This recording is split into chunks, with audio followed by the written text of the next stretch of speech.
2:30 p.m. of September 22. I have reached Mongolia yesterday night, and I have come here at Travelers Hostel.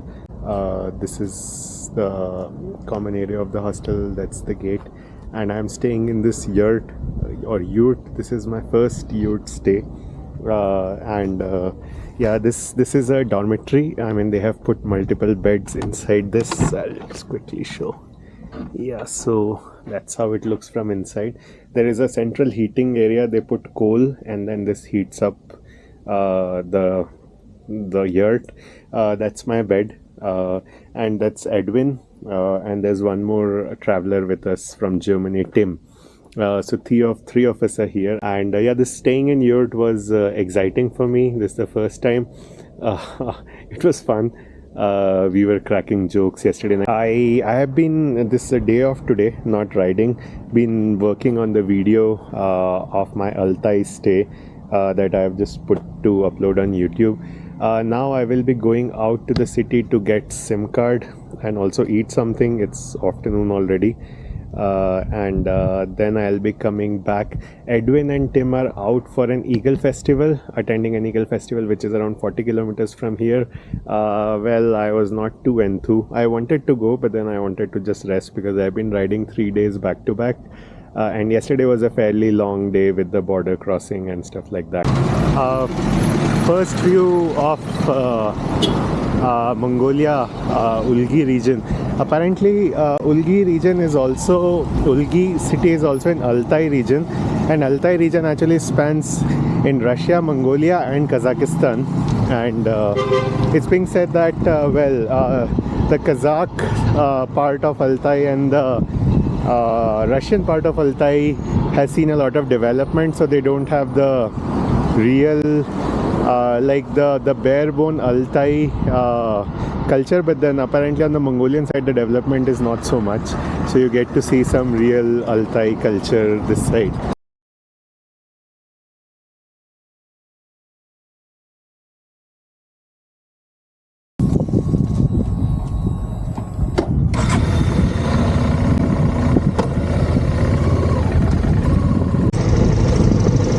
So I'll go.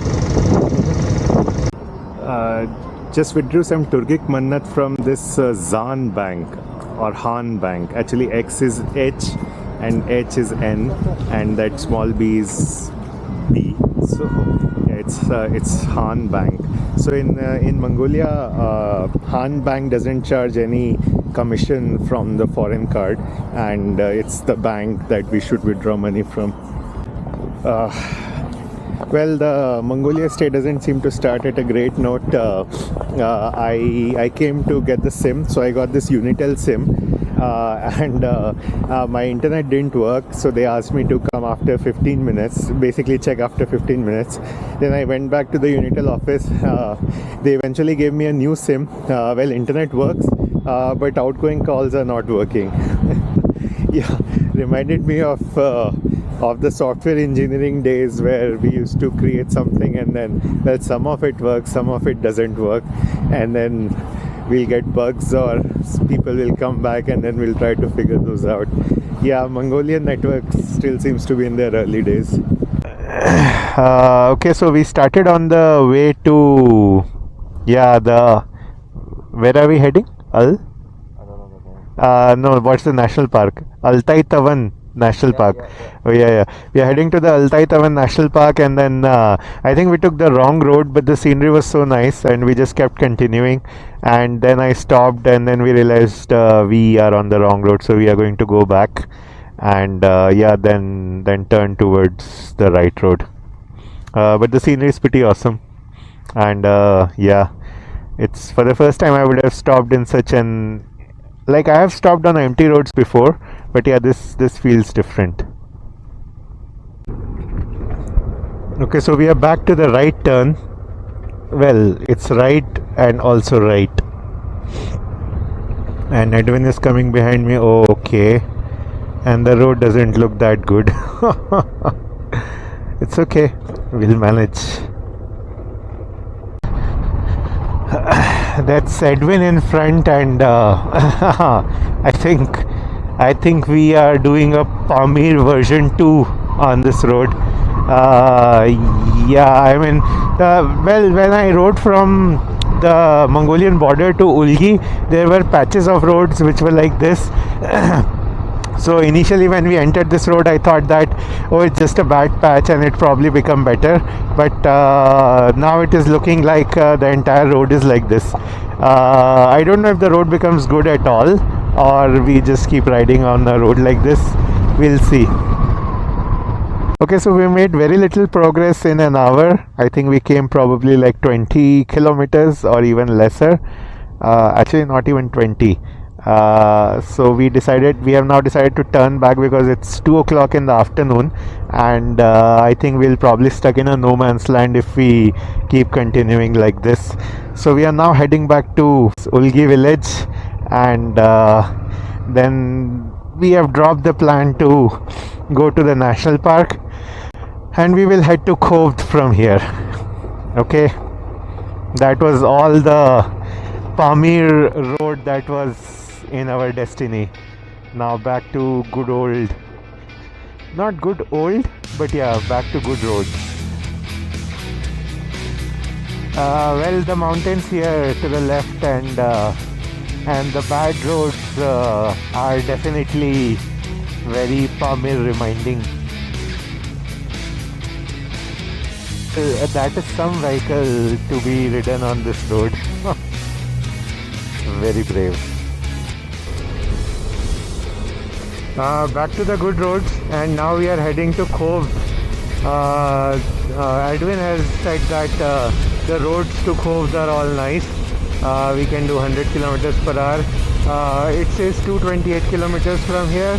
An estimated timer arrival is 6:18 in the evening. Well, it's probably gonna get cold by then. So yeah, we'll try to make it as early as possible.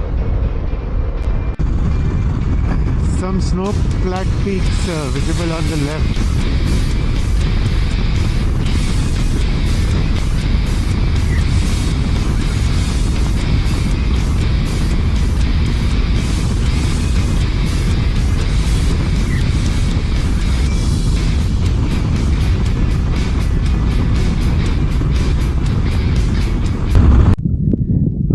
Just stopped on the way for the nice view.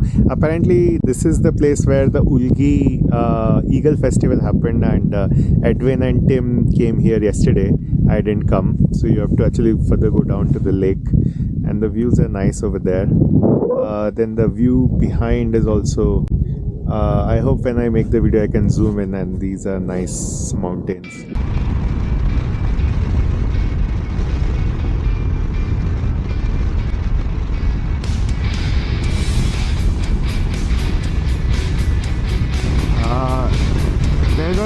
The road is a little serpentine, and it is like turning to the right and to the left, and it's visible till that point.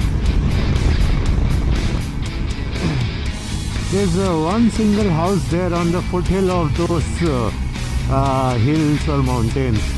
Yeah, very interesting.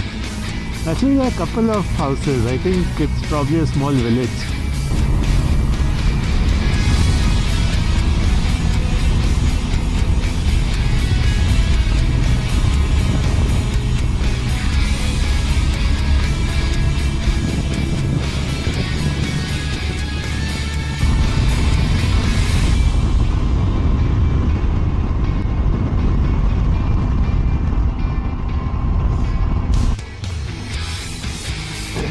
There are these red stones on the side of the road.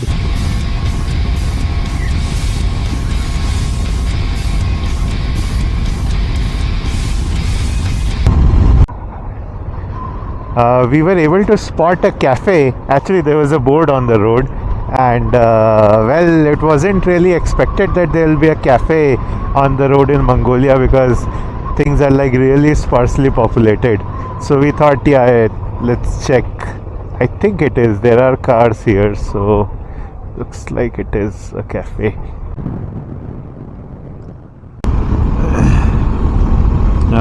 It's 5 in the evening. We just left the cafe, and it's another 100 odd kilometers to Khost. Actually, the road from Olgi to Khost is pretty good. This is much better than the border to the Olgi road.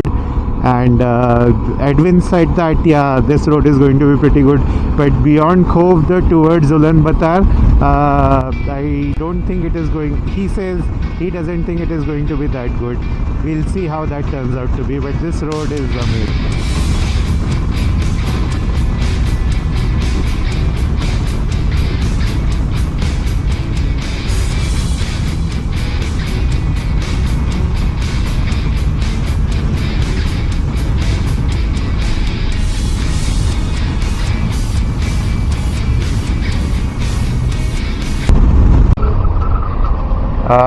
So Edwin's bike is having issues.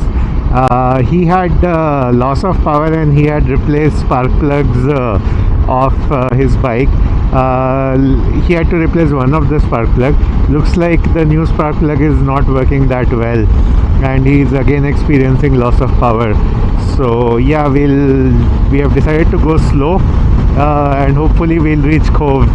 But in the worst case, like yeah, if some like his spark plug goes off completely, then I have to tow him. He apparently has towing straps, so I think I will be able to tow him.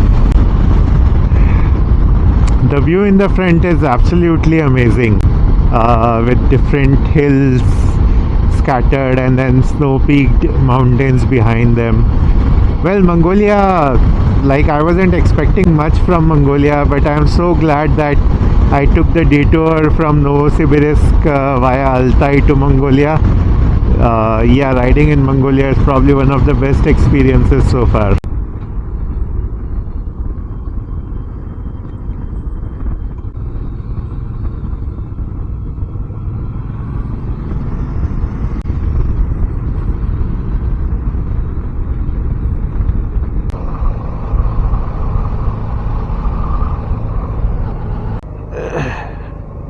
The first view of the Khost city, and they have some nice lighting.